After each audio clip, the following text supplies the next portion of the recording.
You know, I almost didn't talk about this topic because it's so polarizing.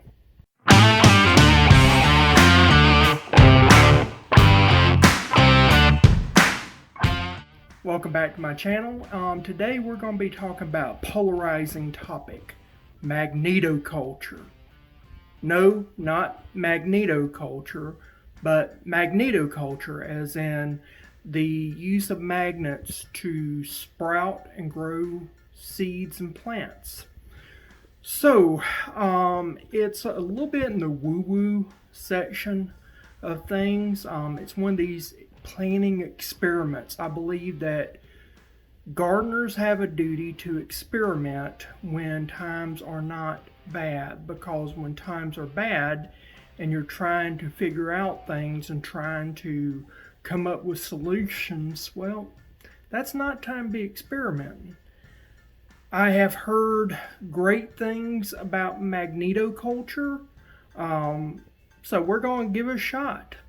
For our magnetoculture experiment, first thing that we need to do is figure out the south versus the north side of a magnet. And the way you do that is with a compass. It's very simple.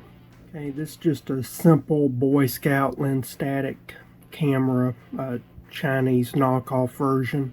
This is just something for camping. And I've got it facing polar north, and so what I'll do is, if the north side follows the magnet, then that is the south side, because opposites attract.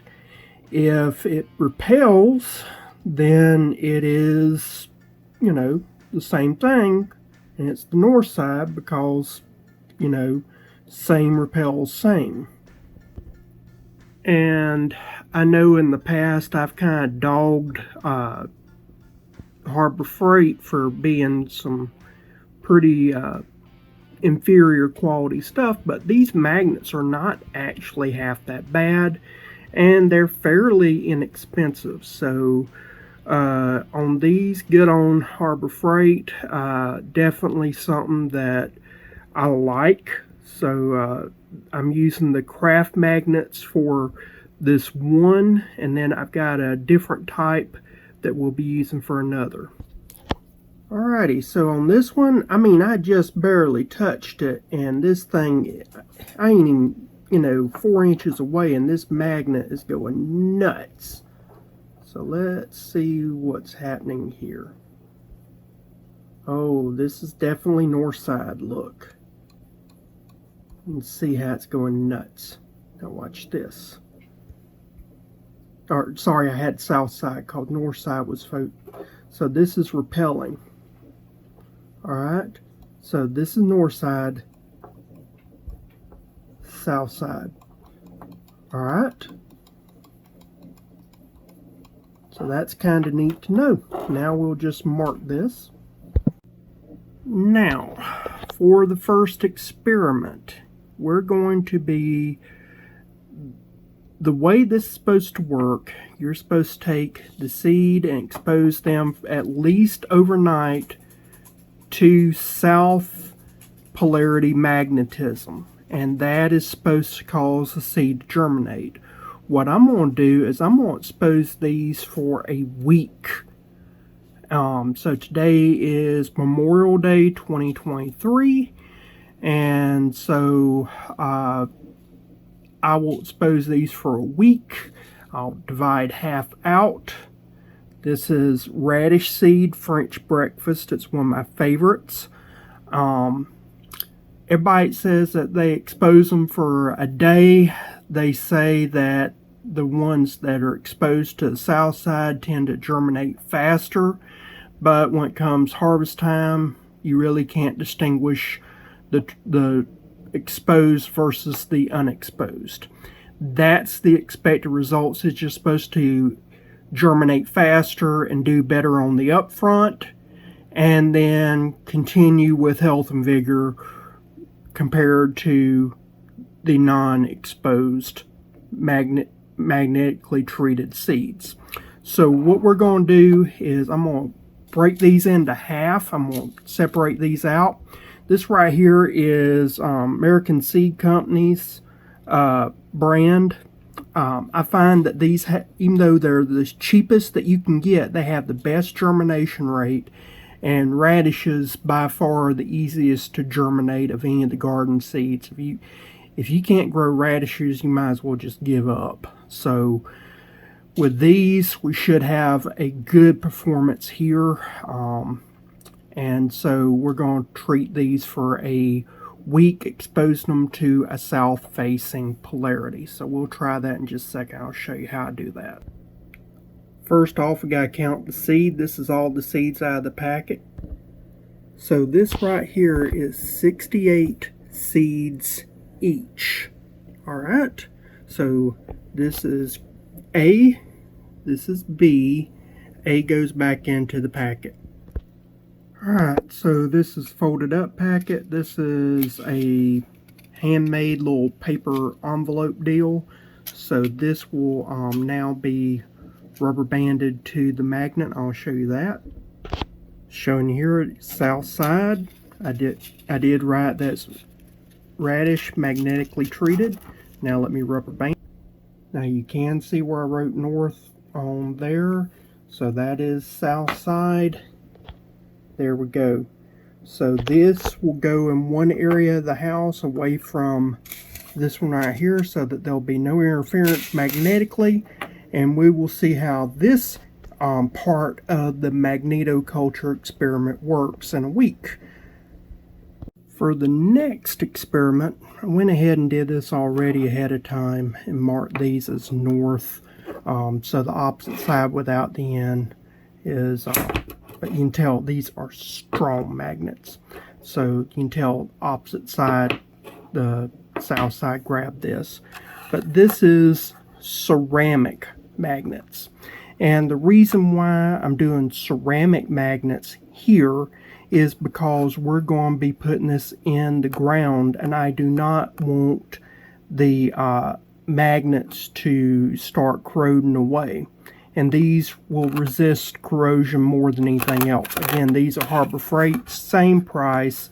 This is just made out of ceramic, impregnated with the magnetic material. And like I said, these are super strong. Same price roughly as the others. So we're going to actually plant these with our seeds so that they constantly have a south polarity that they're exposed to see if the polarity is doing something over a period of time. My understanding is with magnetoculture is that this will produce a stronger, healthier, more vigorous, productive plant over its life compared to non-magnet planted plants. So you get a different result than just exposing the seed to the magnetism. You're exposing the plant for the life of the plant to the magnet. So we got two different types of magnetoculture going on here. So this is going to be the next experiment that you'll see in a week. Okay, so we're going to continue with our video on magnetoculture, but first I want to do an update on the penny peppers, my little penny hack experiment. So the one that has a penny in it, I planted them together, and this one actually sprouted another one, so there's now 3 in the 1 cent penny pepper hack peppers. I threw in an additional penny just for good measure. Then this right here is the one that's exhibiting all the traits of the fish pepper. The others are not. And it's got one little weak one right there. I just planted these, and so that's the reason why it's got so much moisture. I will show you something here. I always put on the side, you can see a hole right there where my finger is at. I put holes on the sides of my pots and not the bottoms, because if you live in a climate like Florida, the pots will drain of water very quickly, and the side holes, if you don't have bottom holes, if you have side holes, it will hold some of the water, and it will make sure that you don't get root rot, and it will make sure that your plants live longer. If you have holes in the bottom, your plants will dry out, and that's the reason why people in Florida have a lot of potted plants die, is the fact that the hole's in the wrong spot. But that's the update on the 1-cent peppers, the penny hack. I wanted to show that. Now, I've had some people say, why don't you do true electroculture? Well, I have. So you see all these plants here I've got. They do not have anything that's electroculture. They got hoops. But I've got other pepper plants doing great. Let me show you. I did a coil. I did do a coil. So here's the coil. And guess what? This is the pepper. It is not doing as well as the ones without. So the electroculture, it's not working out for me. In fact, I had a plant die when I put a coil by it. And some people say, well, you're not going the right direction. Well, I'm going clockwise. So if you look down the spiral and it's going clockwise, that's what they mean by clockwise. This is the south side. I've done everything all the YouTubers have said. I'm not seeing the results that everybody is saying that they get. Same thing with the penny hack. Not getting the same results. Why is that? Well, one viewer came up with an idea that I thought was interesting. He said if you take a brick and you put it on top of your meter, it'll reduce the amount of electricity. I'm like, how does that work? And he said it's the same way with your penny hack. He said if you believe that this stuff works subconsciously, because nothing's automated, you're doing all the work. So subconsciously, if you believe it, and you're saying that this one with the penny will do better than this one, you'll give it better light subconsciously, you'll give it better nutrients, more water, you'll give it a little bit more, and so it'll do a little bit better than the other. And that, I think, has validity.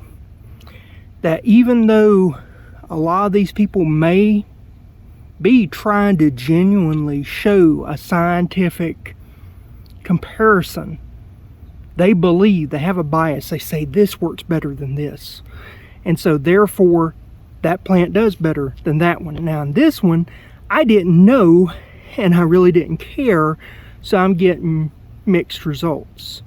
Here, I thought this was bunk, and well, now I'm seeing negative traits. Now, am I subconsciously killing this plant because I don't believe in that coil? Maybe. Maybe not. I don't know.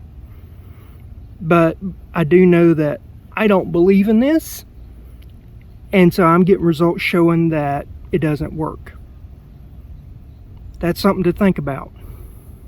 Now, let's go on with magnetoculture, keeping this concept in mind. This right here is a tub. You can see that it's getting some shadow areas. This is the morning sun. Best sun is going to be from here to here. So magnetoculture has two premises. One is that magnets will, if you treat your seed with magnets, you will get better growth. Alright, so to test that premise, we're going to do one test. And I'm using radish seeds. So I'm going to take the untreated radishes and I'm going to give them the best area. Why?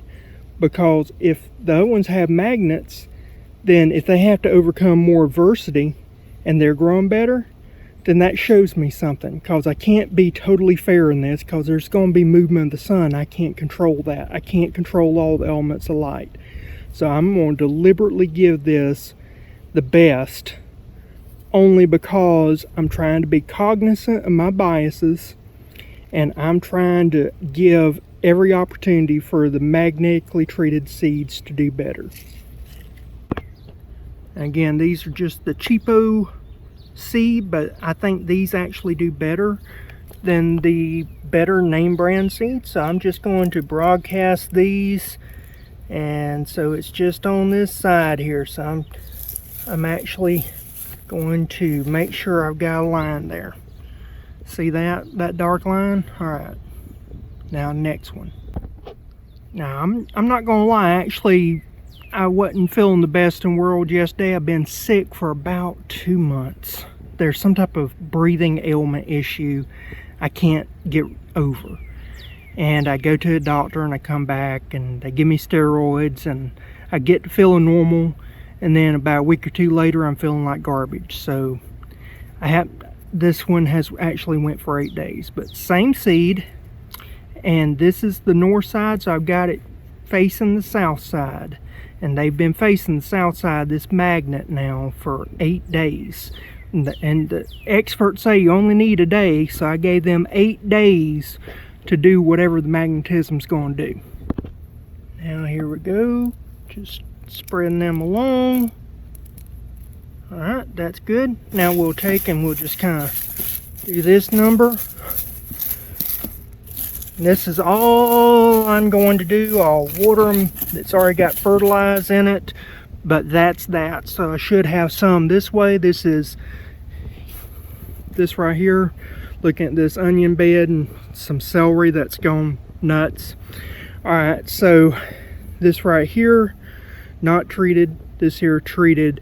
I am facing the east, so this is the south side, north side. All right, and I'm just saying all that for future video purposes while I'm trying to say which one did I do. I know now. When it comes to magnetoculture, there is a secondary claim, and the secondary claim is, yes, your seed treated with magnets will germinate faster and better, but over the long haul, those plants will not outperform other plants. They'll just get a better start. But seeds that have a constant access to south polarity.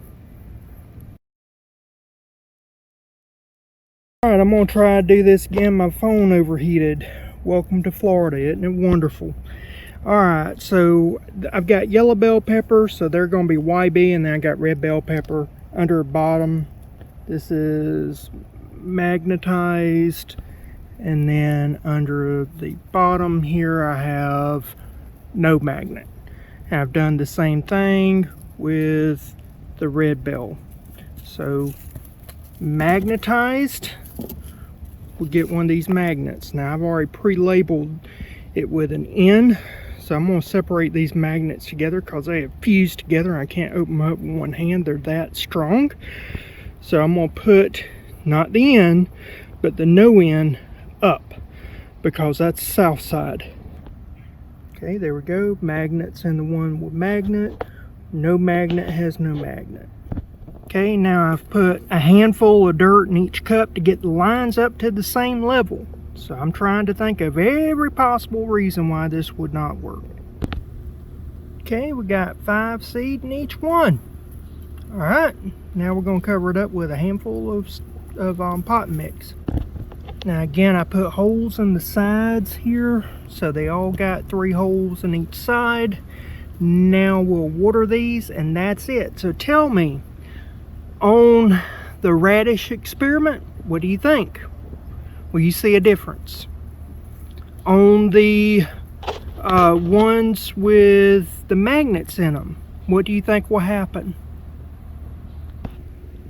Tell me, what's happening with my electroculture experiment?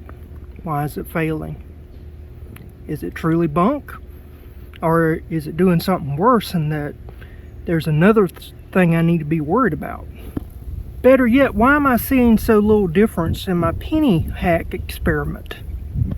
You know, if you think about the science of it, you know, some people said, oh, you got to use 1982 or before pennies. I didn't do that.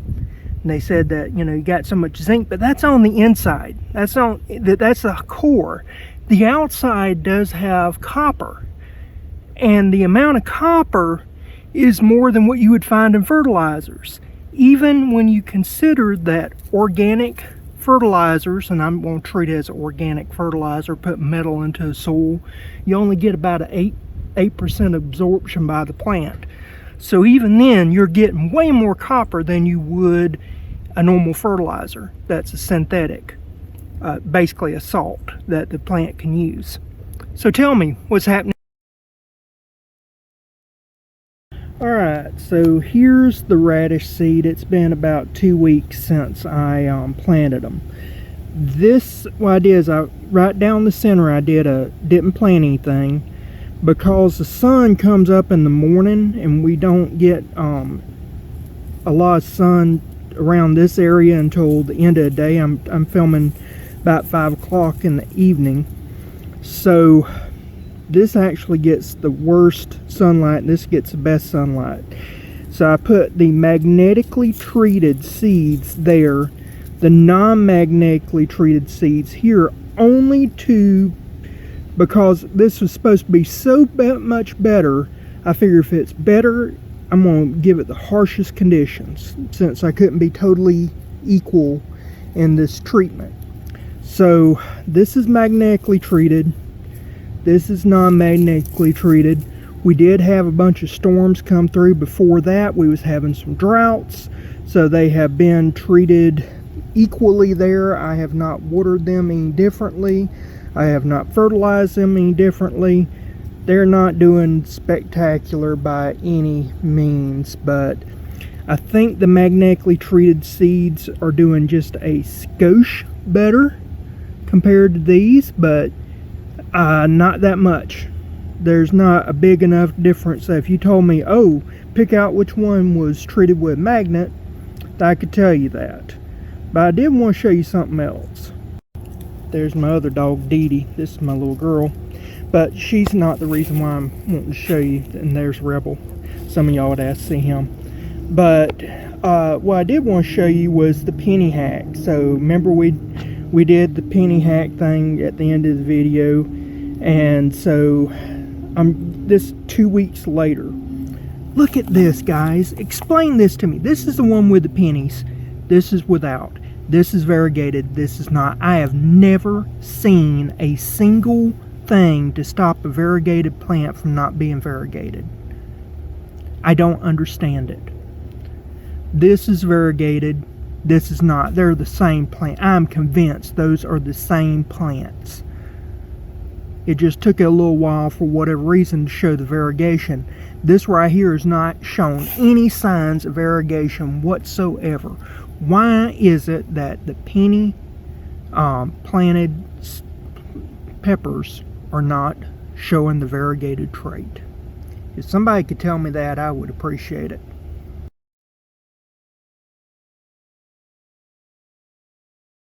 Well, I hope you enjoyed that video. Kind of interesting a little bit. I don't know if it's going to work out, but it's fun to do these things. I hope you find them enjoyable as well. Please let me know if you've done some experiments and what you have found to work and what you found not to work. I just love doing these fun little things. They're easy to do, they're fun to do, and it kind of puts a lot of stuff in context. One of the things one of my viewers said is that he told me about using a brick, and said that you can put a brick on top of your meter box. He said a half brick will work fine, and that it'll reduce your power bill. And I was like, how's that work? He said, no matter what the brick is actually doing, you're subconsciously making things happen on your own. And no matter how much these video producers, content creators, they're doing all this stuff, including myself, talk about that everything is even, everything is fair, we're not using machines that are programmed to water and fertilize at the same rate. We're not making sure that everything is in a lab setting. We're not doing thousands upon thousands of experiments. We're just doing home experimentation, doing stuff ourselves. And when you do that, what happens is that you have the chance to subconsciously affect your surroundings. So like with the brick, if you put a brick on top of your meter box and you believe that that brick is going to change your power usage, that means you're going to turn off the lights. That means that you're going to maybe close a door so that the AC isn't working hard, especially if you live in Florida. You open the door, all that cool air goes outside, and then you gotta recool the house. It's a power suck. You would do things subconsciously that would reduce your power. And so in some of these cases, I'm not saying with all the cases, a lot of it may be that subconsciously, because you believe this is working, maybe you do give a little bit more fertilizer. Maybe you do give a little bit more water. Maybe you give a little bit better lighting. And so you see a difference. Maybe, maybe not. Could be like with the penny hack. I was not expecting the variegation to change on my peppers.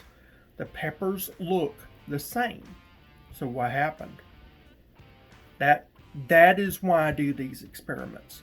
You get weird things that you can't explain. That when you take the you out of it, then something else happens. And I like that. Well, like I said, please comment down below if you've done some experiments. Let me know.